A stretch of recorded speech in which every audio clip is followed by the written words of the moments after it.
Friends, आज के class में हम लोग क्लास 9th के फर्स्ट चैप्टर डिस्कस करने वाले हैं। फर्स्ट चैप्टर में है वास्तविक संख्याएं। वास्तविक संख्याएं ना केवल आपको फर्स्ट 9th में पढ़ना है, बल्कि यही सेम चैप्टर आपको 10th में भी पढ़ना है, क्योंकि इसका बेस सेम रहेगा। ठीक है ना, क्वेश्चंस अलग होंगे लेकिन इसका बेस जो है सो सब सेम रहता है। तो वास्तविक संख्या में और क्या सब संख्याएँ आती है और वास्तविक संख्या में कौन कौन सी संख्याएं आती है, इसके बारे में हम लोग डिस्कस करते हैं। तो चलिए बिना देरी किए हुए वन बाय वन सारे संख्याओं को आज देखते हैं और इस पे बेस्ड कुछ क्वेश्चन भी करेंगे। चलिए सबसे पहले हम बात करते हैं प्राकृत संख्या की। ठीक है फ्रेंड्स, सबसे पहले हम बात करते हैं प्राकृत संख्या। प्राकृत संख्या किसे कहते हैं? ठीक है, इसे इंग्लिश में बोलते हैं नेचुरल नंबर। Natural number. ठीक है फ्रेंड्स, सो प्राकृत संख्या क्या होती है? तो चलिए आइए डेफिनेशन देखते हैं। तो फ्रेंड्स, गिनती की संख्या को प्राकृतिक संख्या कहते हैं। क्या कहते हैं? गिनती की संख्या को प्राकृत संख्या कहते हैं। इसके समूह या इसके समुच्चय को n से सूचित करते हैं, कैपिटल N से सूचित करते हैं। तो प्राकृत संख्या क्या होंगे? कैपिटल N इक्वल टू इसमें 1 2 3 4 5 इस तरह से आप जहाँ तक गिन सकते हैं। ठीक है, आप जहाँ तक गिन सकते हैं ये सारी संख्याएं कैसी संख्या कहलाएंगी? प्राकृत संख्या कहलाएंगी। ठीक है, आई होप कि ये समझ में आ गया होगा। तो प्राकृत संख्या क्या होती है? गिनती की संख्या को हम प्राकृत संख्या कहते हैं और इसके समूह को ये ना इसे हम कैपिटल N से सूचित करते हैं। आइए जानते हैं दूसरे संख्या को। सेकंड है पूर्ण संख्या।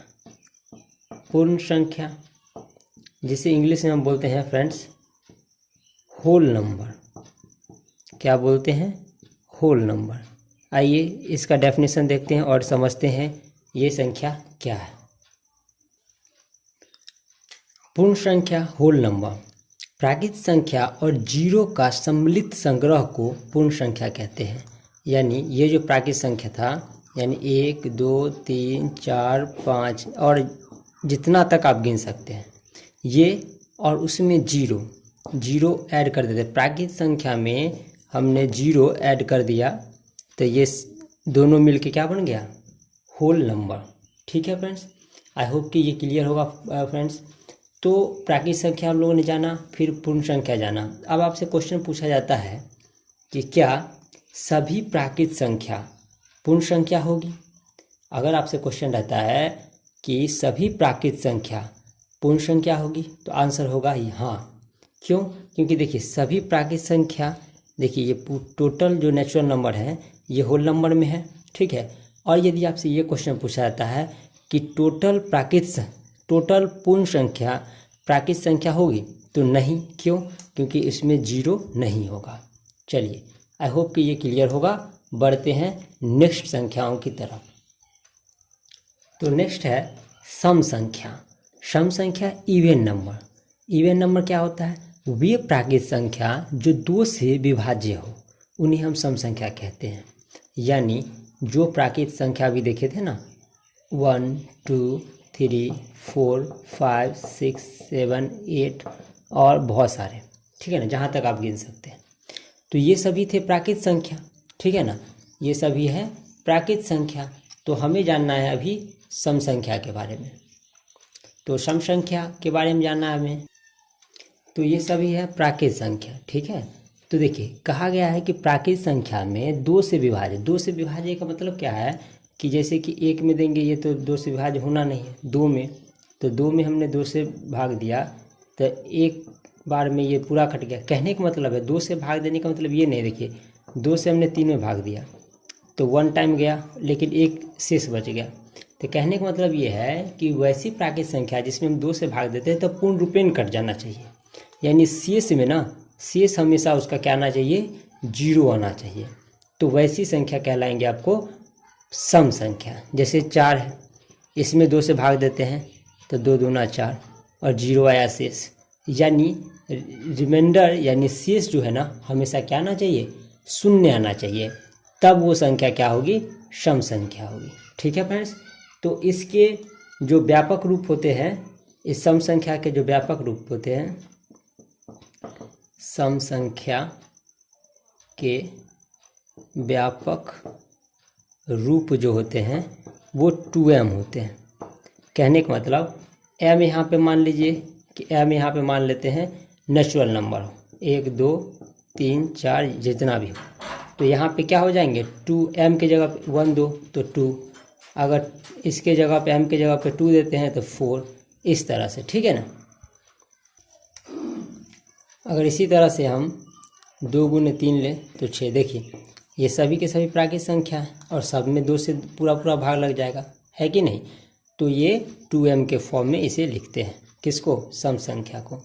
चलिए आई होप कि ये सम संख्या तो आपको बढ़िया से समझ में आ गया होगा। तो आइए जानते हैं विषम संख्या के बारे में। ये है विषम संख्या। विषम संख्या ऑड नंबर, वे प्राकृत संख्या जो 2 से विभाज्य नहीं हो।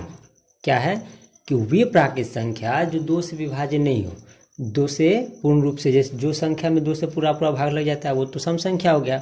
अब वो संख्या जिसमें अब 2 से पूरा पूरा भाग नहीं, जैसे कि 1 2 3 4 5 6 7 8 9 10, ये कुछ प्राकृतिक संख्या हमने ले लिया, ठीक है। इसमें देखिए 2 से भाग देंगे, ये पूरा पूरा नहीं लगेगा, यानी 1 इसका क्या होगा, विषम संख्या होगा। 2 में पूरा पूरा भाग लग जाता है, यानी ये सम संख्या हो गया।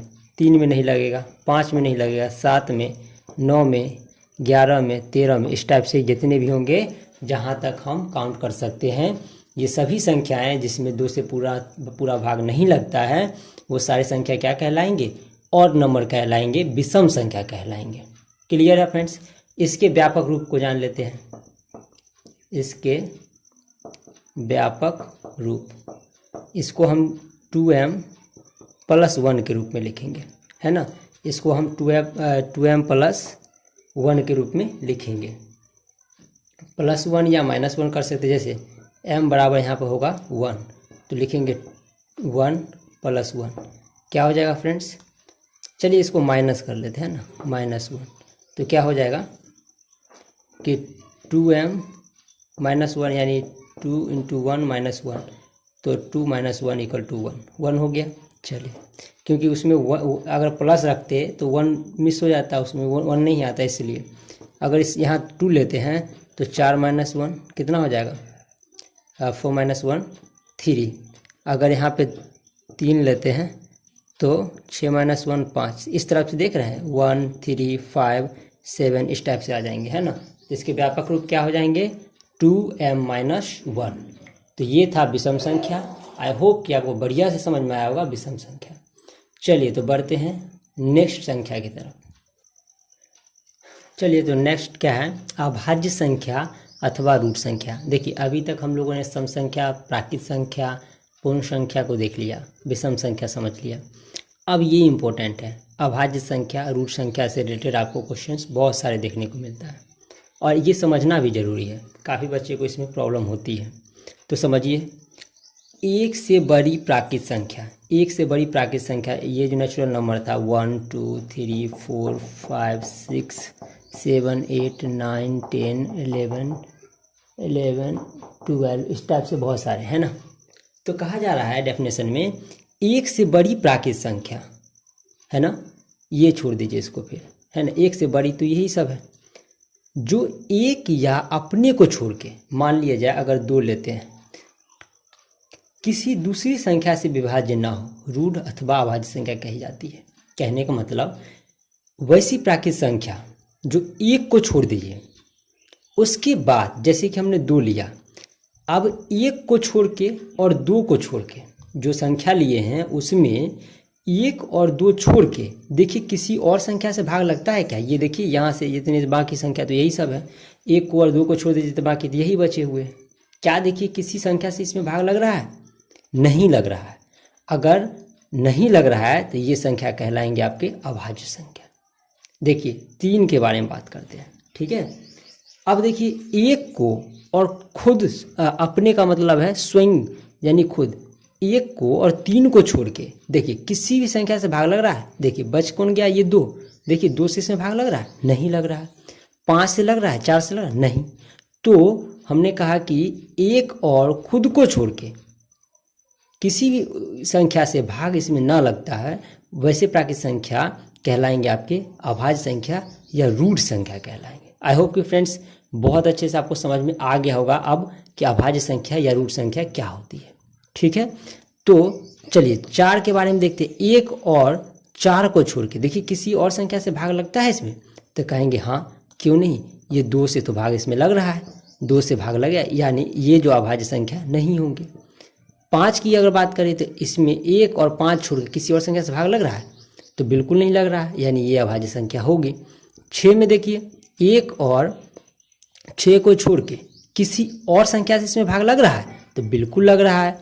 यहाँ 2 से भी लग रहा है और 3 से भी इसमें पूरा पूरा भाग लग रहा है, इसका मतलब ये है अभाज्य संख्या नहीं होगा। यानी फ्रेंड्स 1 को वैसी प्राकृतिक संख्या जो 1 को छोड़ के 1 से जो बड़ी जो भी प्राकृतिक संख्या है उसमें 1 और जो संख्या ले रहे हैं ना उसको छोड़ के किसी भी संख्या से भाग ना लगे, तो वैसी संख्याएं कहलाएंगी प्राइम नंबर, अभाज्य संख्या या रूट संख्या।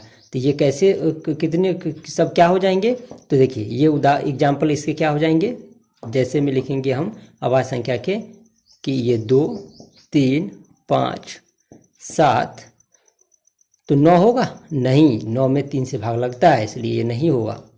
11 13 17 19 23 29 31 इस टाइप से बढ़ते जाएंगे। तो आई होप अगर फ्रेंड्स यदि आपको ये समझ में आ गया है, मुझे उम्मीद है कि आपको समझ में आ ही गया होगा, तो आप 5 अभाज्य संख्या 31 के बाद 5 अभाज्य संख्या मुझे कमेंट में करके बताएंगे, ताकि हमें ये समझ में आए कि आपको ये चीज़ें समझ में बढ़िया से आ चुका है। चलिए बढ़ते हैं हम नेक्स्ट नंबर की तरफ। देखिए यौगिक संख्या, कंपोजिट नंबर, यौगिक संख्या कंपोजिट नंबर। यदि आपको अभाज्य संख्या समझ में आ गया हो, तो अभाज्य संख्या का जस्ट अपोजिट है ये यौगिक संख्या। कैसे, तो अभाज्य संख्या हमने कहा कि 1 से बड़ी प्राकृत संख्या, 1 से बड़ी प्राकृत संख्या जिसमें 1 और जो संख्या लिख रहे हैं ना उसको छोड़ के किसी भी संख्या से भाग नहीं लगता हो, ठीक है, वे संख्याएं अभाज्य संख्या थी। लेकिन इसका डेफिनेशन देखिए, वे प्राकृतिक संख्याएं जो 1 या अपने को छोड़ के किसी दूसरी प्राकृतिक संख्या से विभाज्य हो, यानी इसका एग्जाम्पल में क्या हो जाएगा, ठीक है, इसके लिए क्या हो जाएगा, जैसे यहाँ पे हम 4 ले लेंगे। देखिए 1 2 3 है ना, 1 को तो छोड़ दीजिए, 2 और 3 अभाज्य संख्या था। 1 और 2 को छोड़ के 2 में नहीं लग रहा था भाग, 1 और 3 को छोड़ के 3 में किसी संख्या से भाग नहीं लगता था।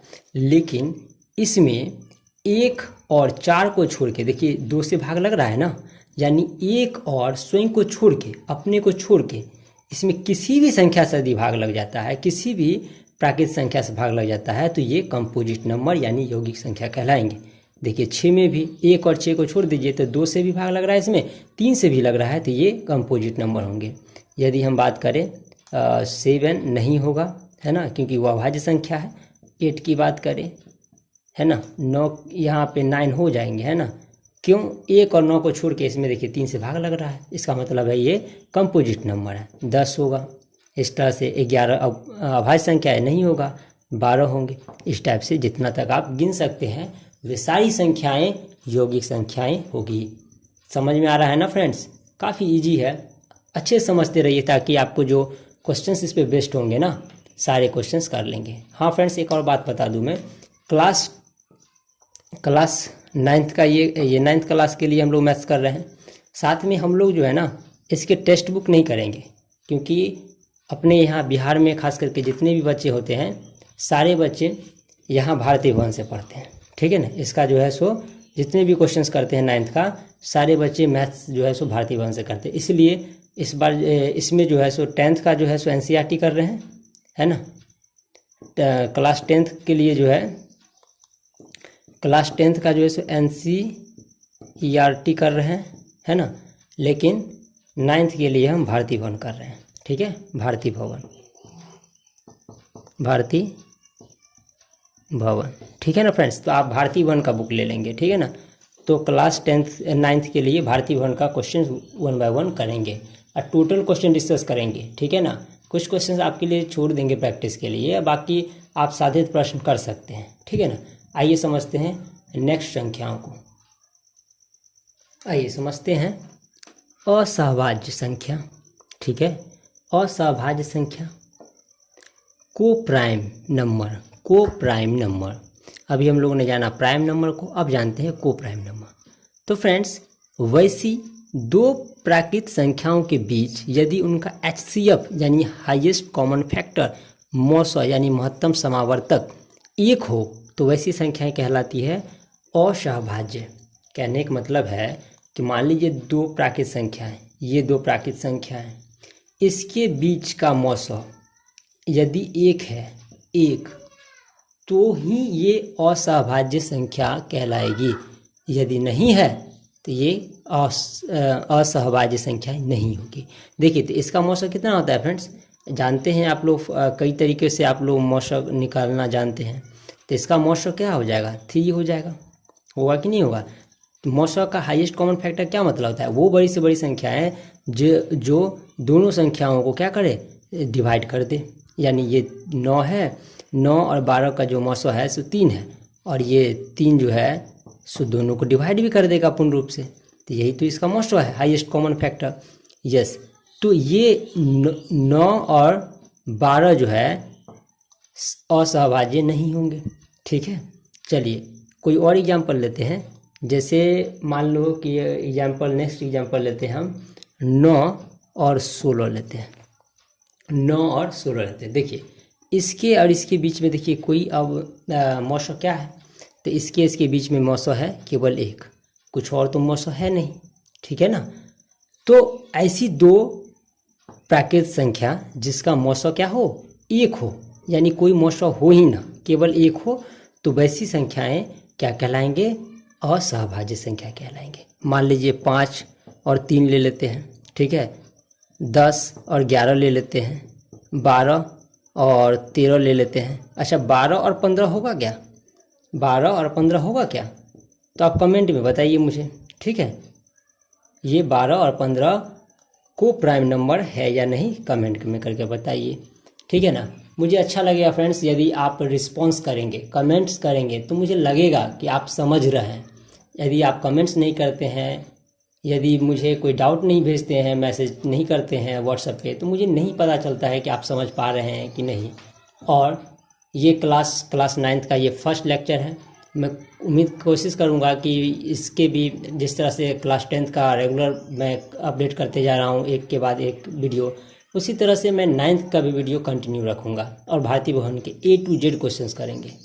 मुझे उम्मीद है कि आप लोग कोऑपरेट करेंगे और अपने दोस्तों के साथ इस वीडियो को इतने शेयर करेंगे ताकि हम अधिक से अधिक दोस्तों को, अधिक से अधिक स्टूडेंट्स को मदद कर सकें। चलिए तो आगे बढ़ते हैं नेक्स्ट संख्या। मैं इतना उम्मीद करूं फ्रेंड्स कि ये आपको समझ में आ गया होगा। आई होप समझ में आ ही जाना चाहिए, और नहीं आ रहा है तो प्लीज़ मुझे कमेंट करेंगे, ठीक है। बढ़ते हैं, देखते हैं कुछ और संख्याओं को। देखिए, पूर्णांक क्या कहलाता है, पूर्णांक संख्या क्या होती है। देखिए, काफ़ी इम्पोर्टेंट है। यदि वास्तविक संख्या के चैप्टर की अगर बात करें तो परिमेय संख्या और परिमेय संख्या, और उसके बाद मैं बात करूं तो पूर्णांक सबसे इम्पोर्टेंट है। पूर्णांक को समझना बहुत ज़रूरी है, क्योंकि ये संख्याओं का एक ऐसा संख्या है जहां से क्वेश्चंस काफ़ी ज़्यादा पूछा जाता है, और इसकी अंडरस्टैंडिंग ना हमें होनी चाहिए। चलिए तो समझते हैं। यदि पूर्ण संख्याओं में ऋणात्मक, पूर्ण संख्या याद कीजिए फ्रेंड्स, होल नंबर अभी भी पढ़े थे हम, होल नंबर यानी 0, 1, 2, 3, 4, 5 जितना गिन सके, यानी यदि पूर्ण संख्याओं में ऋणात्मक को सम्मिलित कर दिया जाए, ऋणात्मक सम्मिलित कर लिया जाए तो पूर्णांक संख्या कहते हैं। ऋणात्मक, शून्य और धनात्मक संख्या या संख्याओं के समूह को पूर्णांक कहते हैं। यानी फ्रेंड्स, ये पूर्ण संख्या है, इसमें ऋणात्मक को अगर सम्मिलित कर लिया जाए, यानी -1, -2, -3, -4, अगर इन संख्याओं को सम्मिलित इसमें कर लिया जाए तो ये क्या कहलाते हैं, पूर्णांक कहलाते हैं। इसी संख्या रेखा पर ड्रॉ करके देखते हैं, है ना। यहाँ मान लीजिए 0 है तो +1, ये जो शून्य के दाईं तरफ जितने भी होते हैं सब प्लस में लेते हैं, ठीक है ना। संख्या रेखा पे आप बहुत सारे क्वेश्चंस किए होंगे।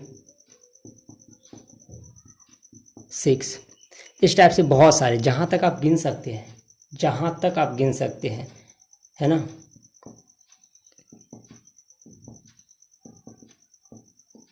इस टाइप से, तो ये अनंत तक बहुत सारे, है ना। तो हम कहेंगे यहाँ पे पूर्णांक को 3 कैटेगरी में रख सकते हैं, ठीक है। यही यानी ऋणात्मक, धनात्मक यानी ऋणात्मक संख्या और पूर्ण संख्या के सम्मिलित रूप कहलाते हैं पूर्णांक। यहाँ पे हम कहेंगे कि ये जो है सो धनात्मक पूर्णांक है,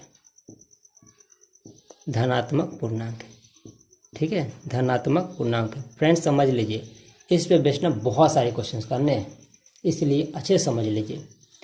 और ये शून्य पूर्णांक, इसे बोलेंगे हम शून्य पूर्णांक, और ये होंगे ऋणात्मक पूर्णांक, ठीक है। तो पूर्णांक समझ गए, ठीक है। पूर्णांक समझ गए आप कि पूर्ण संख्या और ऋणात्मक के सम्मिलित रूप क्या कहलाते हैं, पूर्णांक कहलाते हैं, इंटीजर कहलाते हैं। इसे सामान्यतः हम जेड से सूचित करते हैं, है ना। तो जेड से सूचित किया जाता है ये पूर्णांक, ठीक है ना, बहुत इंपॉर्टेंट है। चलिए समझते हैं हम कुछ और संख्याओं को। देखिए आप बोर ना होइए, ठीक है ना। क्या पता आपको यही चीज़ समझने के लिए कई बार बुक पढ़ना पड़े, तो बिल्कुल पढ़िए, है ना। हो सकता है यही चीज़ समझने के लिए आपको कई बार अलग अलग टीचर से पढ़ना पड़े, हो सकता है कि यही चीज़ समझने के लिए कई बार आपको अलग अलग वीडियो देखना पड़े। हम चाहेंगे कि इस वीडियो को जहाँ अभी तक देखे हैं तो थोड़ा देर और देख लीजिए, ताकि एक ही जगह पे आपको ये सारे डाउट क्लियर हो जाए और फिर से यही चीज़ आपको कहीं और देखने की ज़रूरत ना पड़े, ठीक है। आइए समझते हैं भिन्न को। आप अभी तक भिन्न का उपयोग तो बचपन से करते आ रहे हैं ना। कई बार आप लोगों ने भिन्न का जोड़, घटा, गुना, भाग सीखे होंगे, ठीक है। तो आइए भिन्न समझते हैं क्या होता है। यहाँ पे कहते हैं कि किसी पूर्णांक ए में पूर्णांक बी से भाग देने पे, ये देखिए ए को ए में बी से भाग देने पे ये बनता है भिन्न। इसी को कहते हैं हम भिन्न। क्या कहते हैं, भिन्न। तो पूर्णांक ए में पूर्णांक बी से भाग देने पे जो प्राप्त होता है उसे हम कहते हैं भिन्न, ठीक है। और ए को बोलते हैं न्यूमरेटर और बी को बोलते हैं डिनोमिनेटर, यानी इसको अंश बोलते हैं और बी को हर, डिनोमिनेटर बोलते हैं, ठीक है। तो ये समझना जरूरी है। आइए एग्जाम्पल देखते हैं। तो देखिए 1 और 2 है ना, 1/2 -3/4, 2/6, इसको 2/6 को हम 1/3 भी लिख सकते हैं, 7/3। तो ये सभी क्या है, भिन्न है, चाहे कुछ भी। तो कहने का मतलब जो भी पूर्णांक, चाहे पूर्णांक तो आप जानते ही हैं, वो माइनस में भी हो सकता है, प्लस में भी हो सकता है, जीरो भी हो सकता है। तो दो पूर्णांक है ना, एक हो या कुछ भी पूर्णांक, दो पूर्णांक यानी कोई एक पूर्णांक में दूसरे पूर्णांक से भाग देने से जो हमें प्राप्त हो रहा है वो क्या कहला रहे हैं, वो कहलाते हैं भिन्न, ठीक है फ्रेंड्स। काफ़ी आसान था। चलिए बढ़ते हैं, कुछ और संख्याओं को देखते हैं। देखिए अभी जो क्वेश्चंस करेंगे हम लोग, एक्सरसाइज फर्स्ट जो करने वाले हैं, एक्सरसाइज 1.1, उसमें जो क्वेश्चन है ना सभी के सभी मैक्सिमम क्वेश्चन जो है आपको परिमेय संख्या में बेस्ड है ना। तो आइए समझ लेते हैं परिमेय संख्या है क्या। तो अभी हम जानेंगे परिमेय संख्या, उसके बाद पता इसमें क्या है कि इस एक्सरसाइज में आपको दो परिमेय संख्या दिया रहेगा, जैसे 1/3 है, 2/5 है ना, ये कोई परिमेय संख्या है। तो इसके बीच में कितनी संख्याएं होंगी, मतलब 2 परिमेय संख्या, 3 परिमेय संख्या, 4 परिमेय संख्या, कितनी परिमेय संख्या हो सकती है और कितनी परिमेय संख्या निकालना है। तो आपको दो परिमेय संख्याओं के बीच में बहुत सारी परिमेय संख्या, यानी 2 परिमेय संख्या निकालना है, 3 परिमेय संख्या निकालना है, 5 परिमेय संख्या निकालना है, इस टाइप के क्वेश्चंस करने हैं। तो आइए समझ लेते हैं, बढ़िया से समझ लेते हैं सबसे पहले कि परिमेय संख्या है क्या। अच्छे से समझ लेंगे परिमेय संख्या तो डेफिनेटली बहुत आसानी से हम लोग परिमेय संख्या, दो परिमेय संख्याओं के बीच में परिमेय संख्या को निकालना काफ़ी आसान हो जाएगा। आइए समझते हैं परिमेय संख्या। तो परिमेय संख्या कहते हैं, परिमेय संख्या एक ऐसी राशि है जो पूर्णांक को यानी एक पूर्णांक को दूसरे पूर्णांक शून्य के अलावा से भाग देने पर मिलती है। कहने का मतलब यदि p कोई पूर्णांक है और q दूसरा पूर्णांक है तो p में q से भाग देने पे हमें क्या प्राप्त मिलता है? परिमेय संख्या मिलता है। लेकिन बशर्त देखिए p और q बराबर नॉट जीरो, ठीक है। तो p जो है सो परिमेय, यहाँ पे p और q जो है सो क्या है? पूर्णांक है। p और q क्या है? पूर्णांक है। तो एक पूर्णांक पे दूसरे पूर्णांक से भाग देने से हमें परिमेय संख्या प्राप्त हो रहा है। लेकिन शर्त क्या है कि q इक्वल टू जीरो नहीं होना चाहिए। जीरो भी एक पूर्णांक है लेकिन जीरो नहीं होना चाहिए। तो वैसी संख्याएं क्या कहलाएंगी? आपको परिमेय संख्याएं कहलाती है, ठीक है। दूसरी बात जानते हैं इसमें, इस p बट्टे q यानी p बराबर जो है कोई मान लीजिए कुछ भी हो, यहाँ पे मान लीजिए 1 ले लेते हैं और ये 5 ले लेते हैं, तो और यहाँ पे एक और ले लेते हैं 2/6 ले लेते हैं। तो देखिए परिमेय संख्या का एक और भी है शर्त कि ये जो है ना इसके शॉर्टेस्ट फॉर्म में हो, यानी इसके लघुत्तम फॉर्म में हो, है ना। इसमें कोई उभयनिष्ठ ना हो। जैसे कि इसको कट करके हम 1/3 लिख सकते हैं, है ना। तो इसमें कोई उभयनिष्ठ ना हो, दूसरे कि ये छोटे से छोटे फॉर्म में हो, लघु रूप में हो। और देखिए 1/5 है तो इसमें तो कोई उभयनिष्ठ है ही नहीं। उभयनिष्ठ मतलब है कि उसका कोई HCF बीच में ना हो, उसका HCF ना हो, ठीक है ना। तो क्या समझा हम लोगों ने परिमेय संख्या कि परिमेय संख्या p बट्टे q के रूप में होता है। p और q यहाँ पे पूर्णांक है, q बराबर जीरो नहीं होना चाहिए। यानी परिमेय संख्या क्या होता है? एक पूर्णांक दूसरे पूर्णांक से भाग देने पे परिमेय संख्या हमें प्राप्त होता है ना। लेकिन q बराबर कभी जीरो नहीं होना चाहिए। ये शॉर्टेस्ट फॉर्म में होना चाहिए यानी लघुत्तम फॉर्म में होना चाहिए, लघु फॉर्म में यानी छोटे फॉर्म में। p और q में यानी दो जो पूर्णांक ले रहे हैं उस दोनों में कोई उभयनिष्ठ नहीं होना चाहिए। तो ये परिमेय संख्या कहलाती है ना। और इसके समूह को, परिमेय संख्या के समूह को सामान्यतः परिमेय संख्या के समूह को सामान्यतः परिमेय संख्या के समूह को सामान्यतः परिमेय संख्या के समूह को Q से सूचित करते हैं, ठीक है ना फ्रेंड्स, समझ गए। तो देखिए और भी चीज़ समझ लीजिए। देखिए अब ये दोनों पूर्णांक हैं तो डेफिनेटली जो भी पूर्णांक है, जितने भी पूर्णांक है जीरो को छोड़ के, ठीक है। अच्छा जीरो भी हो सकता है, क्यों नहीं। देखिए जीरो है ऊपर में, नीचे में 2 है, तो ये भी एक परिमेय संख्या होगा क्योंकि इसे भी तो हम